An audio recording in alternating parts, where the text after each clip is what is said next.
إن الحمد لله نحمده ونستعينه ونستغفره ونعوذ بالله من شرور أنفسنا ومن سيئات أعمالنا من يهده الله فلا مضل له ومن يضلل فلا هادي له وأشهد أن لا إله إلا الله وحده لا شريك له وأشهد أن محمدا عبده ورسوله يا أيها الذين آمنوا اتقوا الله حق تقاته ولا تموتن إلا وأنتم مسلمون يا أيها الناس اتقوا ربكم الذي خلقكم من نفس واحدة وخلق منها زوجها وبث منهما رجالا كثيرا ونساء واتقوا الله الذي تساءلون به والأرحام إن الله كان عليكم رقيبا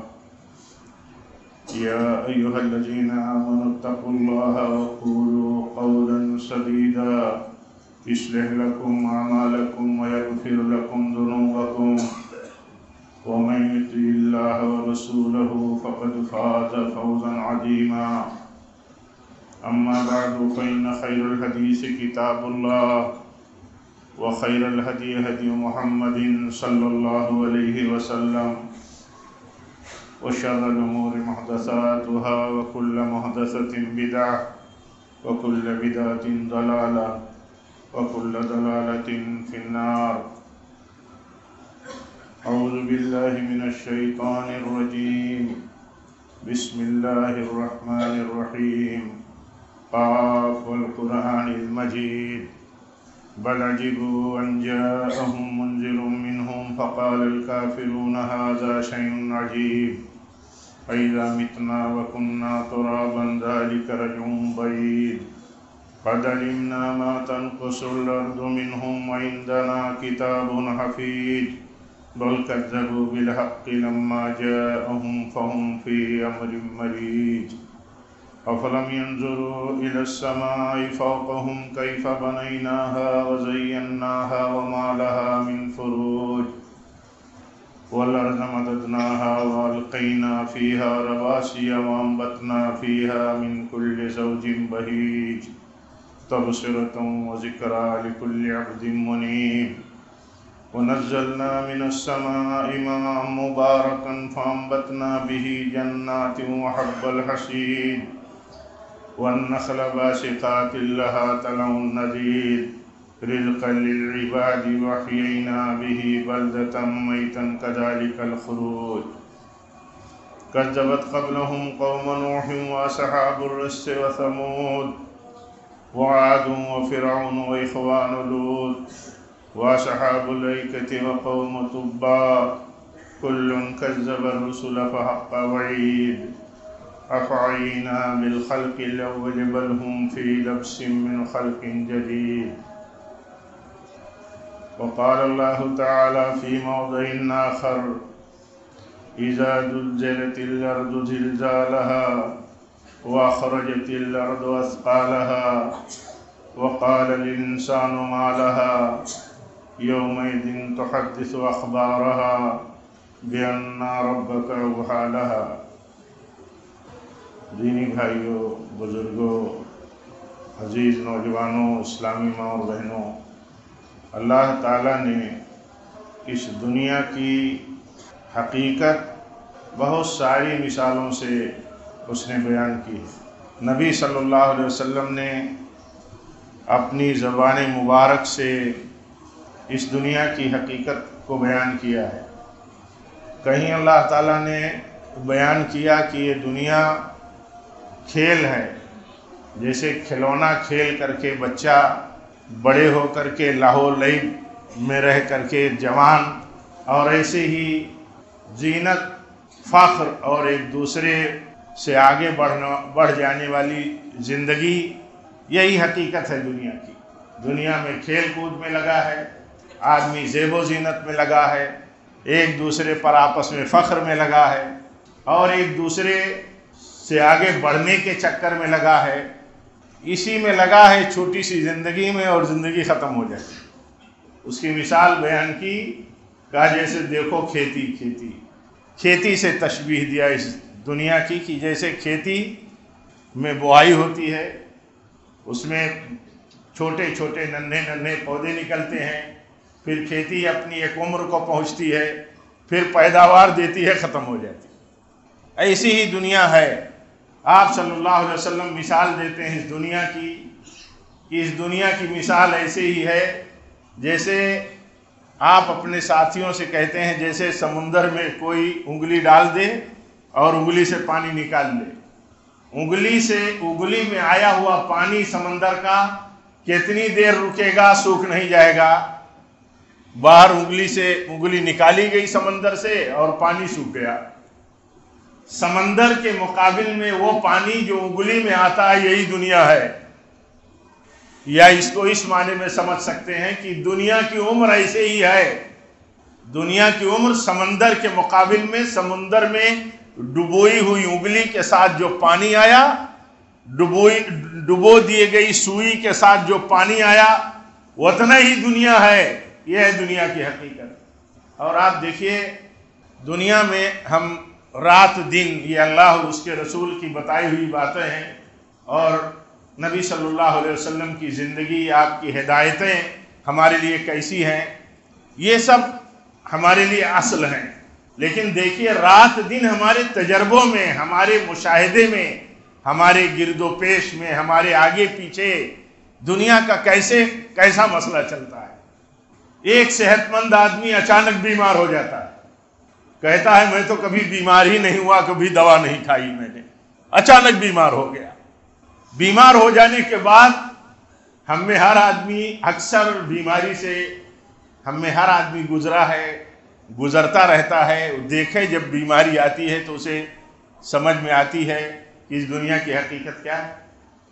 بعض بیماروں اس کی زبانی سنی گئی یہ بات کہ اس بیماری میں مجھے پتا چلا بڑا آدمی ہے کہ اس دنیا کی حقیقت میں کوئی حقیقت نہیں، کچھ نہیں ہم کر سکتے، آدمی کچھ نہیں کر سکتا۔ ایک دن میں 10 لاکھ روپیہ علاج پہ خرچ کر کے بھی آدمی جان اور صحت نہیں بچا پاتا۔ کیا ہے اس دنیا کی حقیقت؟ تو اس دنیا کی حقیقت ہم کتاب و سنت میں جو اصل ہے اسی سے نہیں، ہم رات دن کے اپنے تجربے، مشاہدے، اپنے گرد و پیش، اپنے گھر، اپنے رشتہ داروں، اپنے تعلقات میں بھی دیکھتے ہیں کہ دنیا ہمارے اپنوں کے بیچ میں کیسے آتی ہے، کیسے دغا دیتی ہے، کیسے دنیا ہمیں اٹھاتی ہے اور ڈبو دیتی ہے، کیسے حالات سے ہمیں دنیا گزارتی ہے۔ اسی لیے اللہ کے نبی صلی اللہ علیہ وسلم ہم سب کو، اپنے صحابہ کو نصیحت کیا کرتے تھے کہ دنیا کا وہ پہلو جو تمہیں غافل کر دے آخرت سے، خبردار اس پہلو سے تم دھوکے مت کھانا۔ آپ صلی اللہ علیہ وسلم فرماتے ہیں خبردار دنیا تمہیں فتنے میں نہ ڈال دے، تم ڈرو دنیا تمہیں فتنے میں نہ ڈال دے، اللہ سے ڈرو تم عورتوں سے کہ وہ تمہیں فتنے میں نہ ڈال دیں۔ یہ دنیا اور عورتیں یہ بہت بڑا فتنہ ہے، فتنہ بتایا۔ تو یہ دنیا کی حقیقت جب ہم سمجھیں گے تو ہم آخرت کی فکر کریں گے۔ ہمارا وہ حصہ ایمان کا جس کے بغیر ہم مسلمان نہیں ہو سکتے، کہ اصل ہمارے لیے آخرت ہے، اصل آخرت ہے۔ دنیا میں سبق اللہ تعالیٰ سب کو دیتا رہتا ہے۔ وَلَنُذِيقَنَّهُم مِّنَ الْعَذَابِ الْأَدْنَىٰ دُونَ الْعَذَابِ الْأَكْبَرِ لَعَلَّهُمْ يَرْجِعُونَ۔ اللہ تعالیٰ فرماتا ہے سبق دیتا رہتا ہوں میں دنیا کو، چھوٹے چھوٹے حادثوں سے دوچار کر کے، چھوٹی چھوٹی پکڑ میں لے کر کے، چھوٹا چھوٹا جھٹکا دے کر کے، قیامت کا زلزلہ آنے سے پہلے زلزلے زمین میں پیدا کر کے۔ دنیا کی کوئی قوت اس زلزلے کو روکنے والی نہیں ہوتی ہے۔ تو یہ جو حالات اس طرح کے اللہ تعالیٰ پیدا کرتا رہتا ہے، اس طرح دکھاتا رہتا ہے، وہ چاہتا ہے کہ میرے بندے سبق حاصل کریں اس بات سے کہ اس دنیا کی کوئی حقیقت نہیں، اس دنیا کی کوئی حیثیت نہیں۔ ہم دیکھتے رہتے ہیں کتنی باحیثیت لوگ، ابھی ہم لوگ ربانی صاحب کے مسئلے میں آر پاٹل صاحب کے ہاں تھے اور برابر آنا جانا تھا۔ وہ وزیر داخلہ تھے یہاں اسٹیٹ گورنمنٹ میں مہاراشٹرا کے۔ تھوڑے ہی دنوں میں پتہ چلا کہ اچانک کینسر نے ان کو ختم کر دیا۔ کتنے نوجوان ہمارے، کتنے بڑے لوگ دنیا کے کسی فیلڈ کے ہوں، کس طرح بیماری، کس طرح موت، کس طرح حالات، جو لوگ دوسروں کو جیل میں ڈالتے ہیں وہ پتہ چلتا ہے خود ہی جیل میں جا کر کے سڑ رہے۔ یہ حالات ہوتی ہے، دنیا کے حالات ہوتے ہیں۔ اسی لیے اللہ تعالیٰ چاہتا ہے کہ انسان اپنی حدوں میں رہے، اپنے عقیدے اور اپنی اصولوں میں رہے، اور دنیا میں اگر وہ کہیں ترقی کر رہا ہے تو یہ نہ سمجھے کہ دنیا اس کی ترقی کی جگہ ہے۔ دنیا ترقی اللہ تعالیٰ دیتا ہے تو دنیا ہمارے لیے رہبانیت کی بھی جگہ نہیں، لیکن دنیا کی حقیقت ہمیں سمجھ کر کے زندگی گزارنی چاہیے۔ اللہ کے نبی سمجھاتے تھے، کیسے سمجھاتے تھے؟ آپ کتنی محبت کرتے تھے اپنے صحابہ سے، اور صحابہ کتنے فدا رہتے تھے آپ پر، آپ کے لیے جان اور مال لگا دینے کو اپنی سعادت سمجھتے تھے۔ آپ کا حکم ہو جائے سب لگا دو تو سمجھتے تھے اسی میں ہماری نجات ہے۔ لیکن دیکھیے آپ کیسے سمجھاتے تھے۔ ایک موقع پر اللہ کے نبی صلی اللہ علیہ وسلم اپنی بیویوں سے الگ تھلگ رہنے لگے، کچھ ناراضگی کی بات ہوئی تو آپ الگ ہو گئے۔ ایک بالا خانے میں روم کے آپ اس میں رہنے لگے۔ ایک دن حضرت عمر فاروق آئے خیر خیریت کے لیے، تو دیکھا نبی صلی اللہ علیہ وسلم کے جسم پر ننگی چٹائیوں پر لیٹنے کی وجہ سے اس کے داغ پڑے ہیں، اس کے نشان نظر آ رہے ہیں، تو رو پڑے۔ دیکھ کر کے حالت رو پڑے کہ نبی صلی اللہ علیہ وسلم جیسا انسان چٹائی پر سوتا ہے اور جسم پر داغ پڑے ہوئے ہیں۔ تو اللہ کے نبی پوچھتے ہیں کہ عمر کیا بات ہے، کیوں رو پڑے؟ تو بتایا کہ یہ حالت دیکھ کے آپ کی رو پڑا۔ تو اللہ کے نبی فرماتے ہیں، اور کہا، اس پر انہوں نے کہا کہ قیصر و کسریٰ کے پاس کتنا ہے، جیسے ہم حوالے دیتے ہیں، فلاں لوگ کہاں پہنچ گئے، فلاں کتنی ترقی کر گئے، فلاں کے پاس کیا آ گیا، فلاں لوگ کیسے دنیا میں حکومتیں، اقتدار اور طاقت کی زندگی جیتے ہیں، ہماری تو یہ پوزیشن ہے۔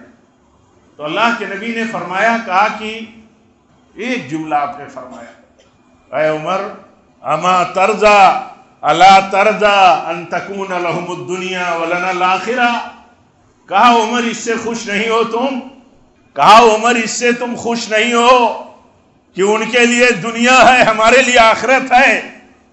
ایک جملے میں آپ نے قیصر و کسریٰ جو اس وقت اس روئے زمین پر سب سے بڑی طاقت والی حکومتیں تھیں، دنیا میں سب سے بڑے پاور والے ملک تھے، ان کی مثال دیا تو ان کی حیثیت اللہ کے نبی نے کیا بتا دی، کہا کوئی حیثیت نہیں ہے، دنیا کا حوالہ۔ آپ صلی اللہ علیہ وسلم ایک موقع پر فرماتے ہیں کہ اگر یہ دنیا اللہ کے نزدیک، یہ دنیا اللہ کے نزدیک ایک مچھر کے پر کے برابر کی حیثیت رکھتی ہے اللہ کے نزدیک آخرت کے مقابل میں، تو ایک اللہ کے منکر، اللہ کے دشمن، ایک کافر کو جو اللہ کے حکم اور اللہ تعالیٰ کے اوپر ایمان کے بجائے اس کا انکار کرتا ہے، اس کی نعمتوں میں پل کر کے رہ کر کے اس کے خلاف عداوت کرتا ہے، اعراض کرتا ہے، تو اللہ کے نبی فرماتے ہیں ایک مچھر کے پر کے برابر اگر اس دنیا کی حیثیت ہوتی اللہ کی نظر میں، تو کافر کو اللہ تعالیٰ ایک گھونٹ پانی نہیں دیتا۔ دنیا اتنی زیادہ جس کے پاس ہے کہ ہم سوچ نہیں سکتے کہ کتنی دنیا، کتنا پاور، کتنی بڑی بڑی مملکت، کتنے ان کے گرد و پیش ان کے لیے جان دینے والے لوگ ہیں، سب کچھ ہے جو ہم سوچ سکتے ہیں دنیا میں، وہ سب کچھ ہے، لیکن اللہ کے نزدیک اس کی کوئی حیثیت نہیں۔ ہم ایمان والوں کو بھی اللہ تعالیٰ یہی نصیحت کرتا ہے کہ دنیا میں اگر تم دیکھو کسی کے پاس شہنشاہیت ہے، دولت ہے، حکومت ہے، ہر طرح کی زیب و زینت ہے، دنیا کی ساری آسائشیں اور سارے سورسز ہیں، تو خبردار تم دھوکے میں مت پڑ جانا، تم آخرت سے غافل مت ہو جانا، تم کہیں اس چکر میں مت پڑ جانا کہ ہم بھی کچھ پوزیشن انہی کی طرح حاصل کر لیں۔ یہ چکر آخرت کو بھولا کر کے تم مت کرنا۔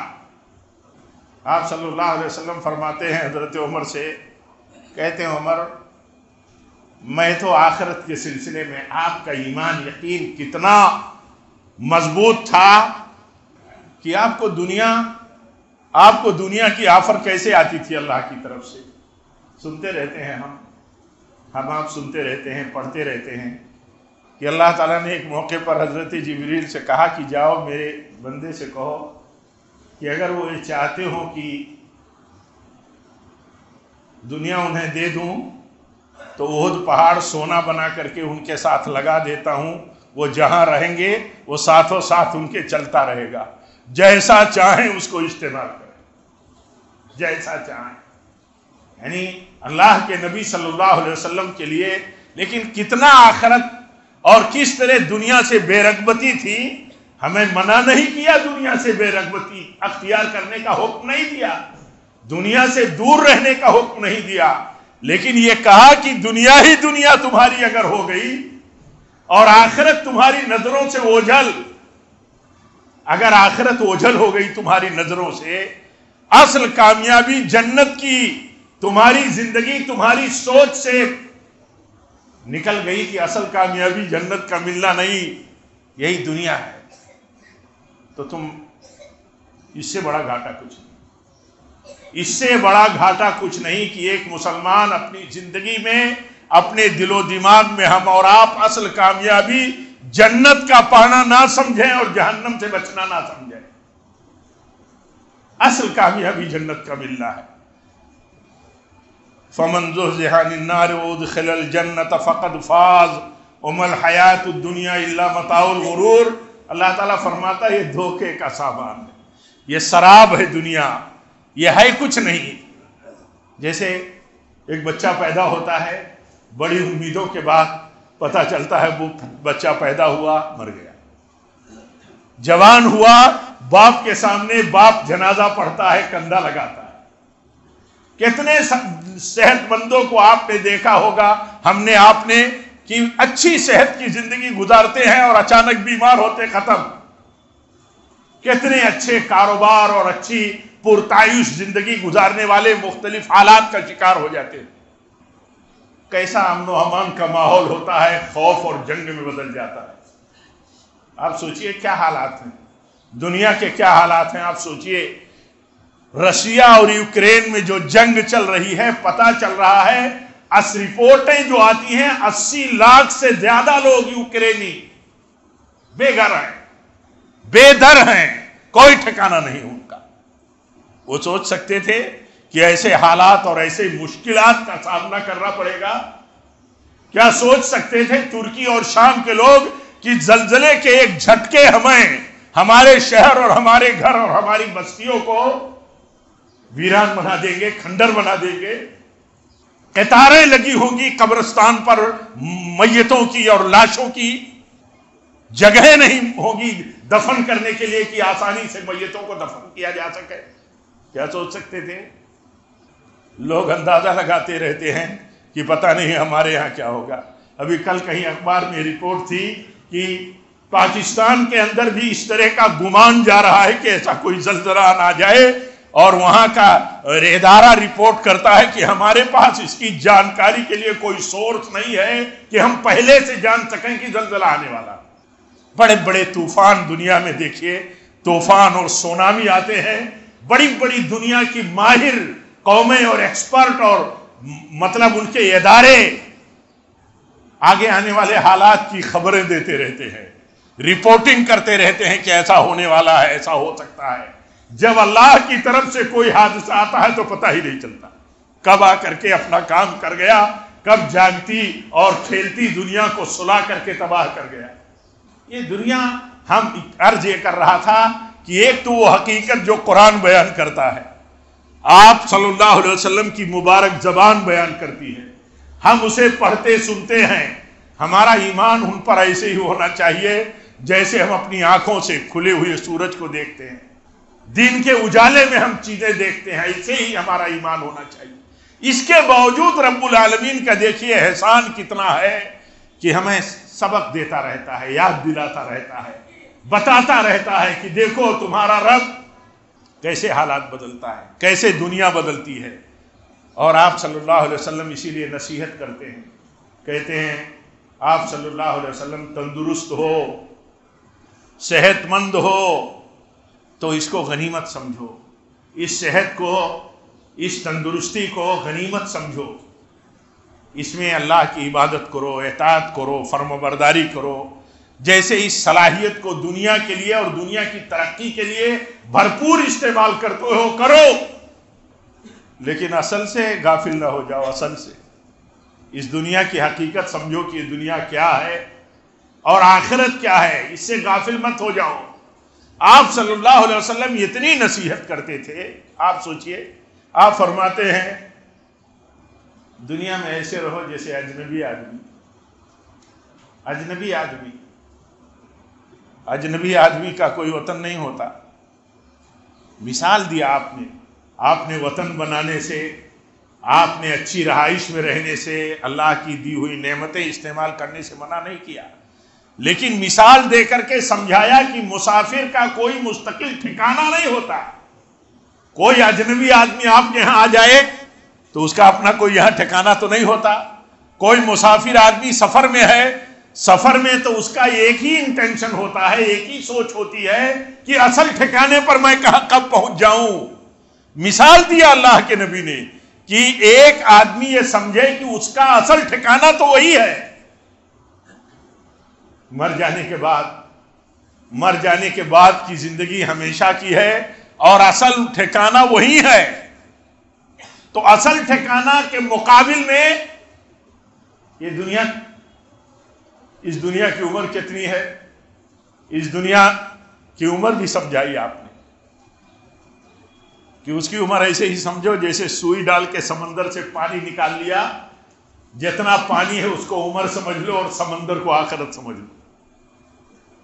کیا آخرت ہے، کیا آخرت ہے، ایسے ہی سمجھ لو۔ اور آپ دنیا کی بھلائی مانگتے تھے، آپ کی محبوب دعا ربنا آتنا فی الدنیا حسنہ وفی الآخرۃ حسنہ وقنا عذاب النار۔ دنیا آپ مانگتے تھے، دنیا کی بھلائی اور خیر مانگتے تھے آپ، لیکن اصل وہ بندہ جو دنیا اور دنیا کی بھلائی چاہتا ہے، آخرت سے اس کو کوئی لینا دینا نہیں۔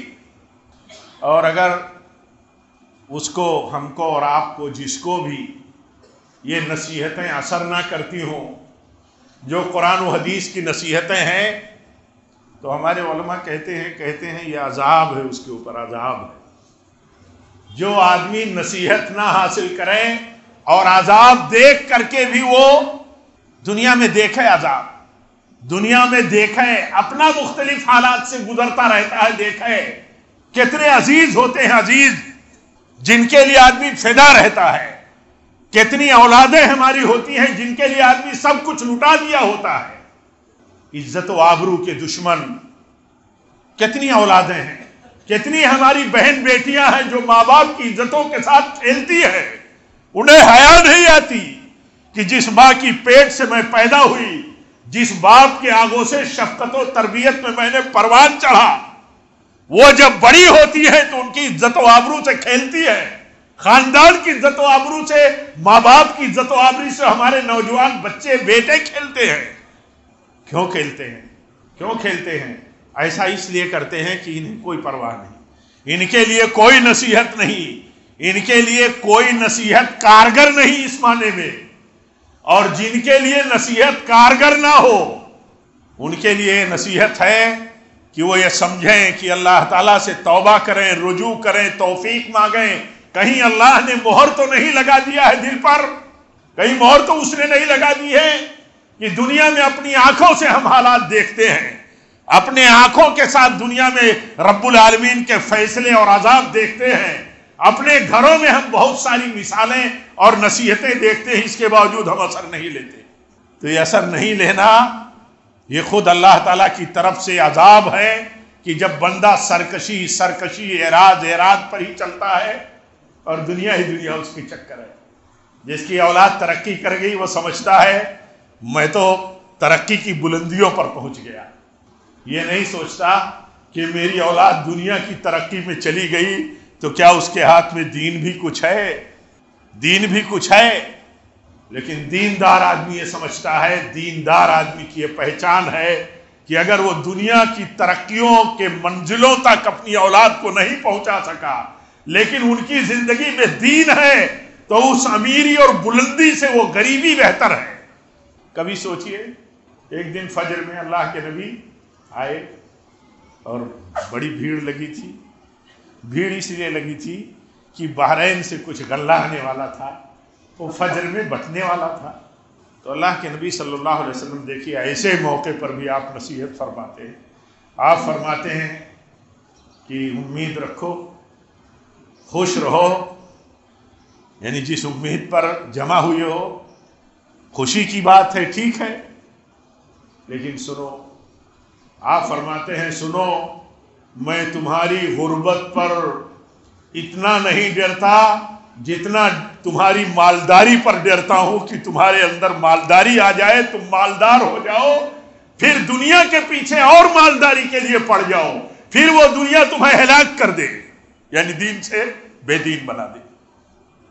آپ سوچئے کون سی مناسبت تھی، کچھ دینے کی مناسبت تھی، کچھ لینے کی مناسبت تھی، لیکن اس مناسبت پر بھی آپ نصیحت فرماتے ہیں کہ دیکھو اتنی دقت ہے صحابہ کو، اتنی مشکل ہے، اتنی غربت ہے کہ آئے ہوئے غلے کے لیے جمع ہوئے ہیں امیدیں باندھ کر کے کہ آیا ہے غلہ، آیا ہوگا غلہ، ہمیں ملے گا۔ اس موقع پر بھی آپ فرماتے ہیں غربت، غلے کی تنگی، کھانے پینے کی مشکلات، فقر، یہ گوارا ہے اگر امیری آ جائے اور تم اللہ سے، اس کے دین سے غافل ہو جاؤ۔ کیوں؟ اصل اللہ کا دین ہے اور وہ دین جو نجات دلانے والا دین ہے۔ اللہ کے نبی صلی اللہ علیہ وسلم سمجھاتے تھے، میرے بھائیو آپ نے دنیا کو کہا دنیا کی لالچ کرو، دنیا کی زیب و زینت اختیار کرو، لیکن یہ سمجھو کہ اس کی کوئی حقیقت نہیں۔ آخرت، اصل آخرت، اصل آخرت آپ دیکھیے سورہ جمعہ کے دن جو صورتیں نماز میں پڑھی جاتی ہیں، جو صورت خطبے میں پڑھی جاتی ہے، سورہ قاف، یا جو صورتیں نماز میں پڑھی جاتی ہیں، سب میں آخرت کا اور دنیا کی حقیقت کا تذکرہ ہے۔ کیا ہے دنیا؟ دنیا ختم ہو جانے والی، آخرت باقی رہنے والی۔ نصیحت میرے بھائیوں، آپ فرماتے ہیں ایک دن اپنے کچھ صحابہ کے ساتھ تھے، ایک گھور پر سے گزرے، گھور، وہ جو ڈمپنگ پوائنٹ ہوتا ہے، کچرے کا پوائنٹ ہوتا ہے، اس کو ہم لوگ گھور بولتے ہیں۔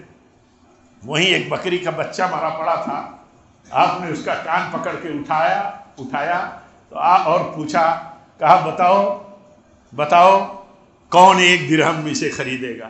ایک درہم میں کون ایک درہم میں سے خریدے گا؟ مسلمان ہمیشہ اپنی غربت کا، اپنی معاشی مشکلات کا رونا روتا ہے، لیکن ہمارا دین ہمیں سکھاتا ہے کہ تم ایمان کا رونا رو۔ ایمان کا رونا کون روتا ہے؟ دنیا کے اکثر اسکالر، اکثر ایکسپرٹ، اکثر جہاں دیدہ لوگ صرف یہی کیلکولیشن و حساب بتاتے ہیں کہ آپ کتنے پیچھے ہو۔ یہ صرف اسلام والے اور علماء بتاتے ہیں، اور وہی بچانے کی کوشش کرتے ہیں ہم کو اور آپ کو کہ ہم اپنے دین اور ایمان میں کتنا پیچھے ہیں، ہم اس کی فکر کریں۔ دیکھیے اللہ کے نبی کا یہ طریقہ، آپ نے اٹھایا ایک وہ بکری کا بچہ جو گھور پر مر جانے کے بعد پھینک دیا گیا تھا، آپ پوچھتے ہیں کون ایک درہم میں سے خریدے گا؟ تو صحابہ جواب دیتے ہیں یا رسول اللہ اسے کون ایک درہم میں خریدے گا؟ اسے خرید کر کے کیا کرے گا؟ اس وقت آپ فرماتے ہیں کہ تمہارے نزدیک اس مردار بکری کے بچے کی جو حقیری ہے، جتنا حقیر ہے تمہاری نظر میں، اس سے زیادہ حقیر ہے یہ دنیا اللہ کی نظر میں، اس سے زیادہ۔ آپ کبھی سوچئے، کبھی سوچنا چاہیے کہ وہ لوگ جو رات دن اللہ کو گالیاں دیتے ہیں یا اس کے بغاوتوں میں رہتے ہیں، نبیوں کی بغاوتوں اور مخالفتوں میں رہتے ہیں، اللہ کے ولیوں اور نیک لوگوں کی دشمنیوں میں ان کے پورے بڑے بڑے سورس اور بڑے بڑے بجٹ کام کرتے ہیں، وہ سماج کو ہر طرح کے اخلاقیات سے ننگا کر دینا چاہتے ہیں، کوئی کیریکٹر باقی نہیں رکھنا چاہتے ہیں آزادی کے نام پر۔ اس کے باوجود دیکھیے دنیا میں لگتا ہے روز ان کی ترقی اور روز ان کے ڈیولپمنٹ سیلاب کی طرح چلتے ہیں۔ ایمان والا جب ان حقیقتوں کو سمجھتا ہے تو کبھی دھوکے میں نہیں پڑتا، کبھی ان پر للچائی ہوئی نظر نہیں ڈالتا. اس کو تو لالچ ہوتی ہے اللہ کے حکم سے جنت کی. وَسَارِعُوا إِلَىٰ مَغْفِرَةٍ مِّن رَّبِّكُمْ وَجَنَّةٍ عَرْضُهَا السَّمَاوَاتُ وَالْأَرْضُ أُعِدَّتْ لِلْمُتَّقِينَ.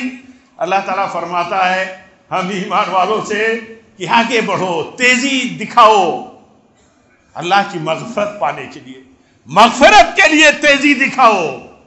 دنیا کے لیے تیزی دکھانے سے منع نہیں کیا، لیکن دنیا کے پیچھے ہی تیزی ساری اور آخرت کی کوئی پرواہ نہیں.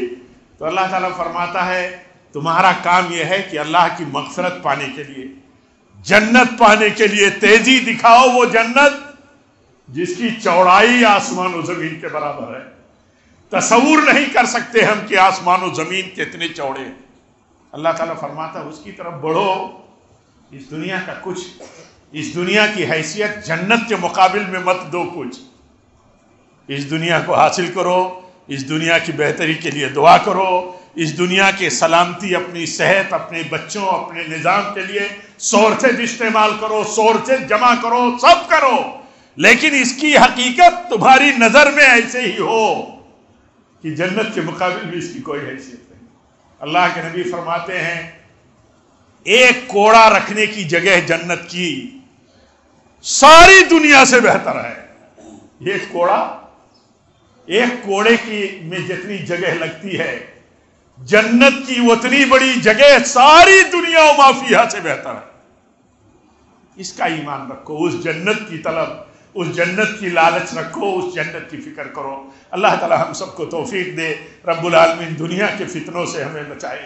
دنیا کے حقیر فائدوں کے لیے اپنا ایمان، اپنی سچائی، اپنی امانتیں تباہ کرنے سے اللہ تعالی ہمیں ہماری حفاظت فرمائے، ہم سب کو محفوظ رکھے. اس دنیا میں دیکھیے ہم کیا کرتے ہیں. تھوڑے سے مفاد کے لیے دین بیچتے ہیں، سچائی بیچتے ہیں، ایمان بیچتے ہیں، دوسروں کے حقوق غصب کرتے ہیں. اللہ تعالی ہم سب کو اس طرح کی بربادیوں کی راہ پر چلنے سے اللہ تعالی ہماری حفاظت فرمائے.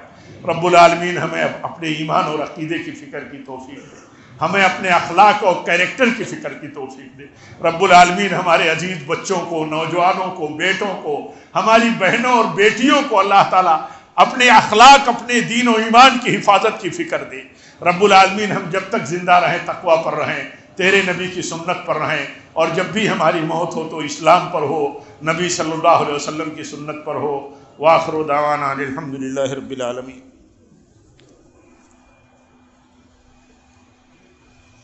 الحمدللہ رب العالمین والصلاة والسلام علی رسولہ النبی الکریم. ان اللہ وملائکتہ یصلون علی النبی یا ایہا الذین آمنوا صلوا علیہ وسلموا تسلیما. اللہم صل علی محمد وعلی آل محمد کما صلیت علی ابراہیم وعلی آل ابراہیم انکا حمید مجید. اللہم بارک علی محمد وعلی آل محمد کما بارکت علی ابراہیم وعلی آل ابراہیم انکا حمید مجید. عباد اللہ رحمکم اللہ. اقول قولی ھذا واستغفر اللہ لی ولکم ولسائر المسلمین. وآخر دعوانا الحمد للہ.